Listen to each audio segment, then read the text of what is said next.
삼손과 데릴라, 모두가 알고 있는 사랑과 배신의 이야기죠. 하지만 여기서 멈춰보세요. 데릴라는 단순한 배신자가 아닙니다. 그녀는 권력 구조 속에서 이용당한 또 다른 희생자였다는 사실 알고 계셨나요? 그리고 삼손의 머리카락에 숨겨진 상징성은 무엇일까요? 지금부터 그 진실을 파헤쳐봅니다. 데릴라는 성경 사사기에 등장하는 인물로 블레셋 지도자들로부터 삼손의 힘의 비밀을 알아내라는 명령을 받습니다. 삼손은 이스라엘의 영웅이자 나즈르인으로 여호와에게 헌신한 상징적인 존재였습니다. 그의 머리카락은 힘의 원천이자 여호와와의 계약을 상징했죠. 데릴라는 삼손을 유혹해 그의 비밀을 알아낸 후 머리카락을 잘라 블레셋에 넘깁니다. 결국 삼손은 블레셋에게 붙잡혀 끔찍한 결말을 맞이하게 되죠. 그래서 데릴라는 배신자로 기억됩니다. 그러나 데릴라의 행동을 단순히 배신으로만 볼 수 있을까요? 당시 블레셋과 이스라엘의 전쟁은 단순한 민족 간의 갈등이 아니었습니다.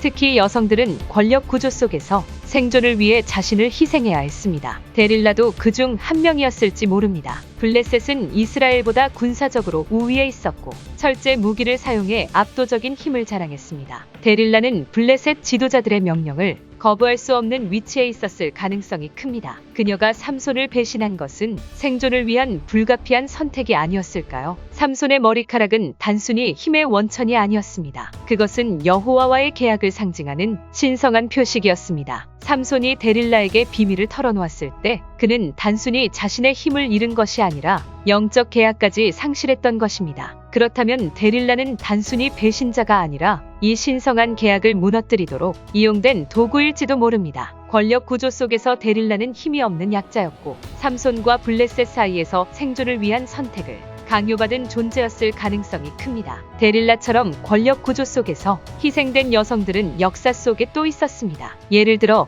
클레오파트라는 로마 제국과의 정치적 생존을 위해 자신의 삶을 내던졌고 마타하리는 첩자로 낙인 찍혀 처형되었습니다. 이들 모두 권력과 생존 사이에서 자신만의 선택을 해야 했던 인물들이었죠. 데릴라는 단순히 배신자가 아니라 그녀만의 방식으로 권력과 맞선 생존자였던 것이 아닐까요? 데릴라는 정말 배신자였을까요? 아니면 권력 구조 속에서 이용당한 또 다른 희생자였을까요? 이스라엘과 블레셋의 갈등 속에서 그녀가 선택할 수 있었던 길은 과연 무엇이었을까요? 역사는 그녀를 배신자로 남겼지만 그 이면에는 권력과 약자 사이에 복잡한 이야기가 숨어 있습니다. 데릴라의 이야기를 통해 오늘날에도 여전히 반복되는 권력 구조의 부조리를 되돌아보는 건 어떨까요?